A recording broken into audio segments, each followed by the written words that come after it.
poverty alleviation programs, not mainly, but yes, I'm going to cover this topic, that because we know that poverty alleviation is the responsibility of the government, and what kind of measures government take to do that.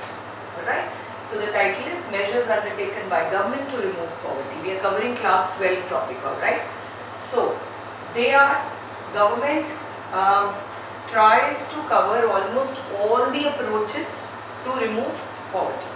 Now what could be the approach? It's something like, if you come across and meet a poor person, so what happens? See, just take an example that you met a beggar in the morning today. So what possibilities are there, or what can you offer that child or a person to remove his or her poverty?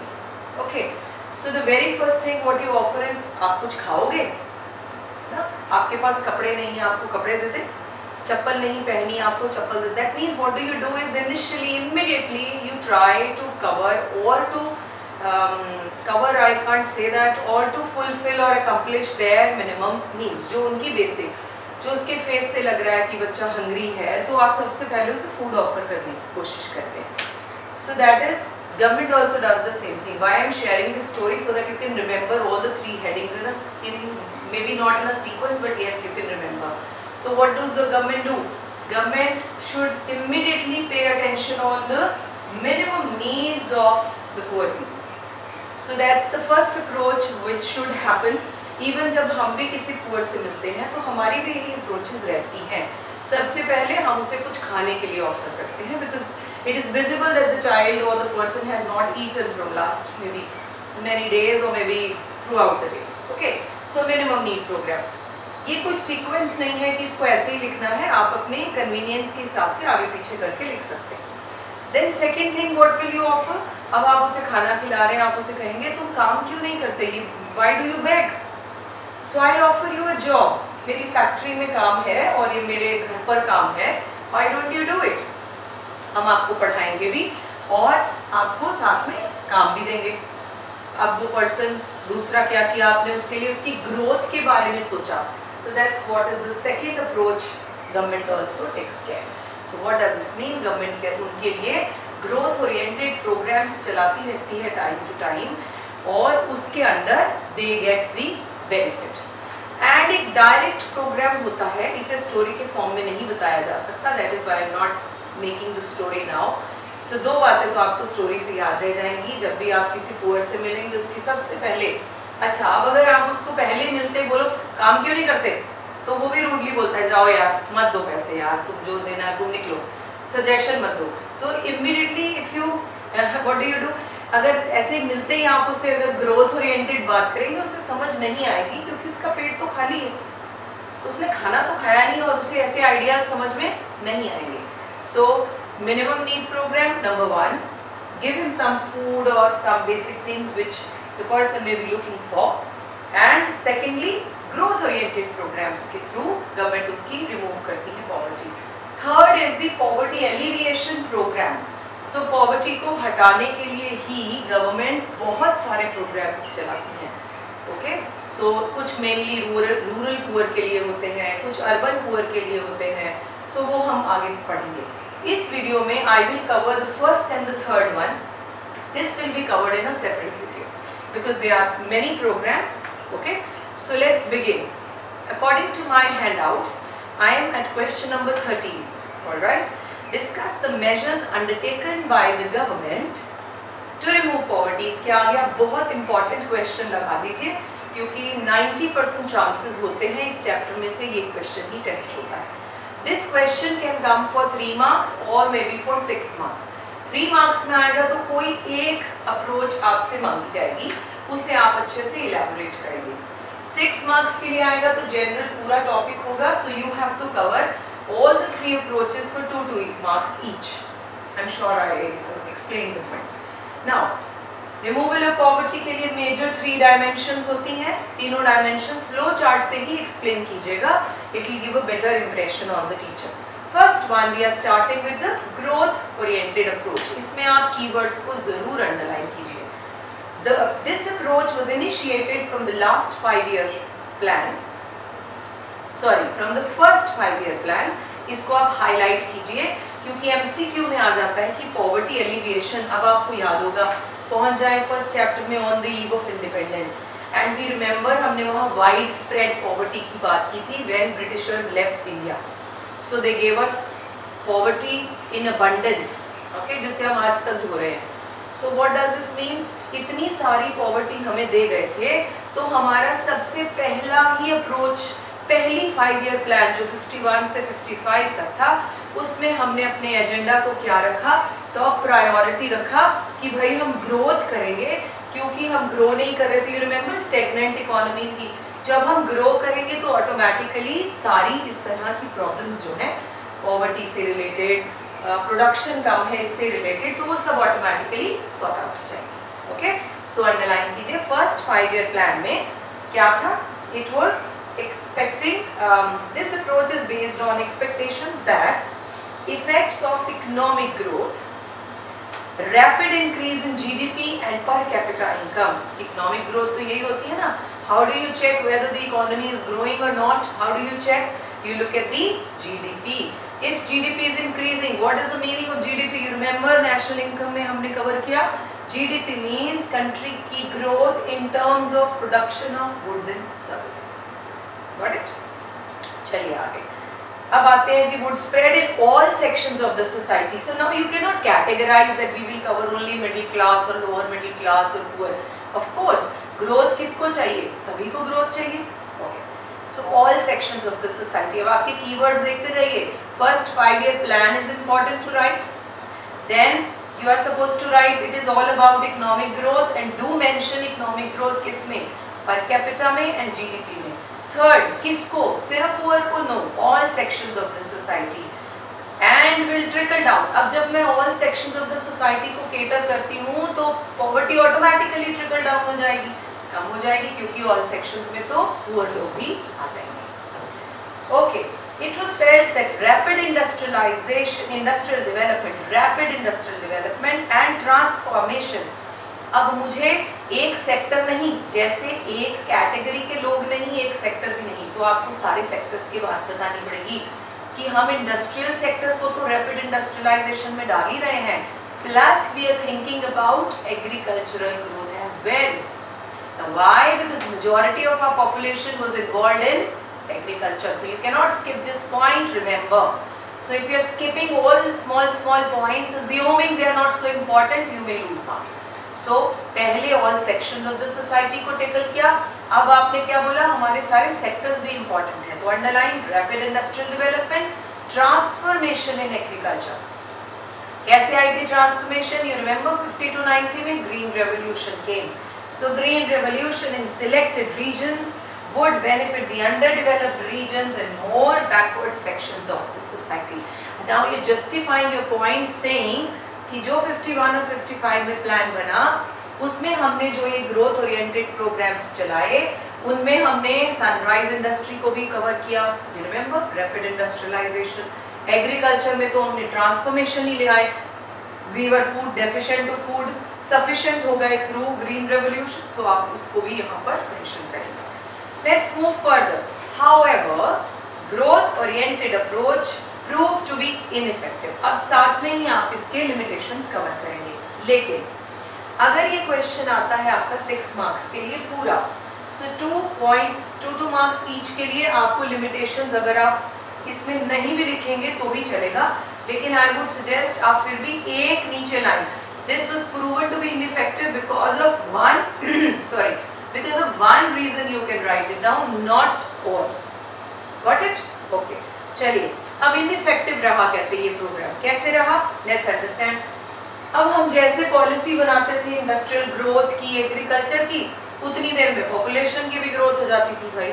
अब I am making a plan for 10,000 people, by the time I am implementing they are not 10,000, they become 12,000। So what to do, मेरी सारी planning खराब हो रही है और मेरे resources तो लिमिटेड ही हैं।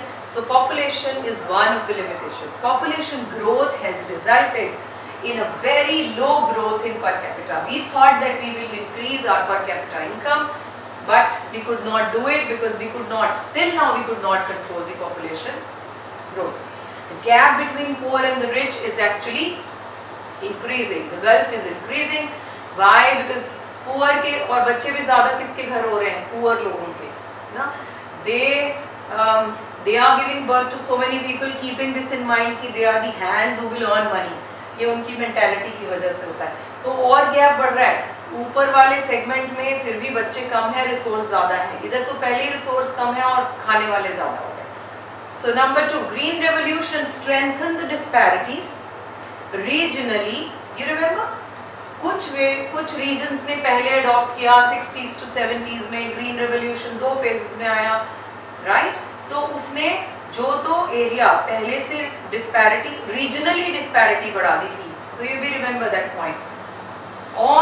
और डिस्पैरिटी लार्ज और स्मॉल फार्मर्स में भी बढ़ गई.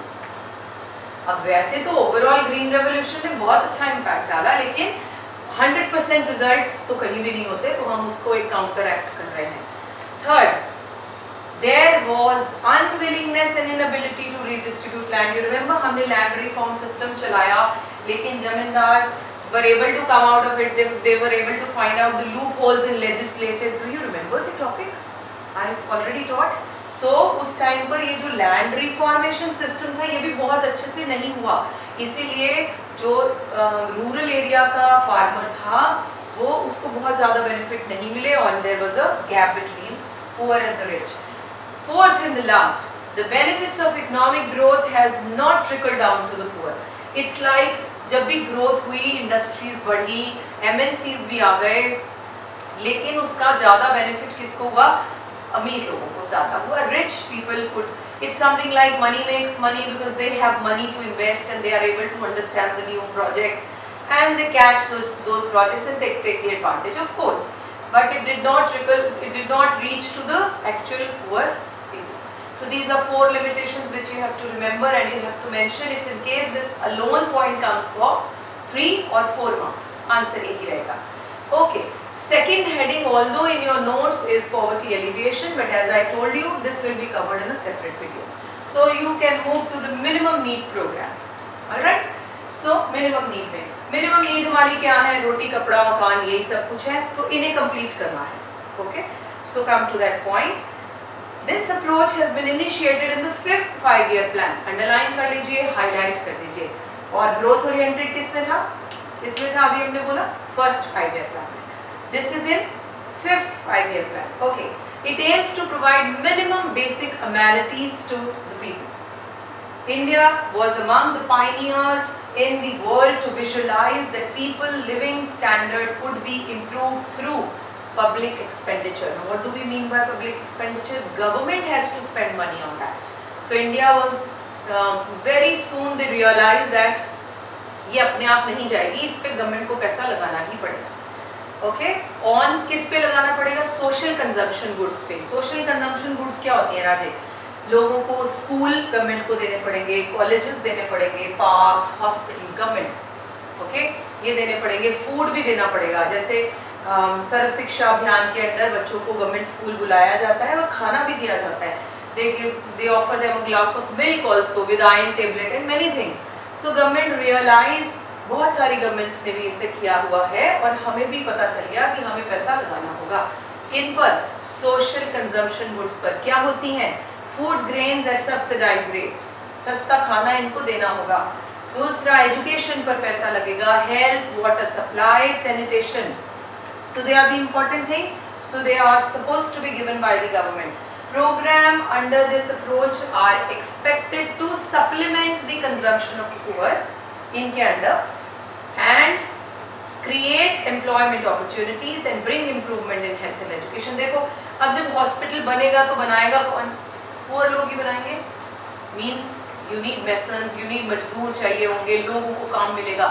It means there will be an injection of money in the economy, जो सर्कल में भी आ जाएगी, लोगों की इनकम भी बन जाएगी. इन वे 2 चीज़ें हो गई.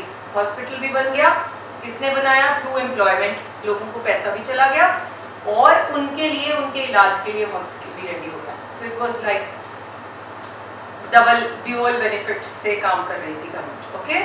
सो 3 major programmes are aimed at improving the food and nutrition status. Food के लिए क्या कर रहे थे? Number 1, PDS system. You remember public distribution, ration shops, fair price shops जिन्हें बोलते हैं. सो उनके थ्रू हमने सस्ता खाना, government try to give it to the poor people through ration cards. अब राशन कार्ड भी बड़ी तरह के होते हैं. हमारा भी होता है ration card. So average family से या अबव एवरेज फैमिली का होता है APL card. Okay, average poverty line, above poverty line actually से अबव पॉवर्टी लाइन लोगों का अलग कार्ड होता है, उसका कलर अलग होता है. BPL फैमिलीज यानी बिलो पॉवर्टी लाइन के लिए अलग होता है. एक अंत्योदय कार्ड होता है which is for the poorest of the poor who just cannot afford to pay even 10 rupees to you to buy something. तो उनको और सस्ता रेट, मतलब ऑलमोस्ट फ्री में 3, 2 and 1 rupees में उनको क्या मिलते हैं, rice, grain and I think pulses, right. So this is how they distribute. Public distribution system under PDS essential commodities ही मिलेंगी लाइक व्हीट, बाजरा, rice, edible oil. Okay, all such things are available to the poor families. This system is operational through a network of nearly 4.74 lakhs fair price shops. इतनी सारी shops है, आप सबके area में भी होंगी. So you can just have a look if in case any time you get time, so that you should have a fair idea about what kind of shops they are. They are not the departmental stores which you are thinking. They are owned by private people. They are owned by government. Number 2, integrated child development scheme and midday meal scheme. Integrated child development scheme. Okay, ICDS कहते हैं हम इसे short में. Under this scheme mothers and children below 6 are given some help in the shape of food material. छोटे बच्चे और उनकी mother's को, क्योंकि वी बिलीव बच्चों की टेक केयर के लिए mothers are suppose to be at home और ज़्यादा एफर्ट नहीं कर सकती हैं आफ्टर डिलीवरी, तो उन्हें कुछ एडिशनल हेल्प दे दी जाती है. And mid day meal scheme कहाँ होती है जी? स्कूल में. बच्चों को, children are provided free meal during the school hours. Okay. Then Annapurna scheme, ये क्या करती है? 10 kilo free food grain is provided to poor senior citizens of 65 years and above who are not converted under. हाँ, अब 2 schemes हैं simultaneously चल रही हैं. National social assistance programme, NSAA बोल देते हैं हम इसे शॉर्ट में, NSAP, national social assistance programme. अगर कोई सोशल असिस्टेंस प्रोग्राम में नहीं है तब वो आपकी अन्नपूर्णा स्कीम में 10 kg फूड ग्रेन ले जा सकता है, बशर्ते कि उसकी उम्र 65 years से या उससे ऊपर है. लेकिन नेशनल सोशल असिस्टेंस क्या करता है? This was launched by central government in 1995. इसमें elderly dependent people over 65 they get pension. Okay, poor women and alone widows are also covered under this program. So इसमें वल्नरेबल ग्रुप हो गया. Vulnerable में आ जाते हैं elderly people and then women and widows. Alright, whose income source is not available with them. Is it clear? So this is what is minimum need program. There are 3 things which you have to, major 3 programs which you have to remember is 1 PDS system, integrated child development program, and third one is Annapurna scheme. Alright. So this was all about 2 approaches which I have covered, first and the third, and the next one will be covered in the next videos. Keep watching. Bye bye. Take care.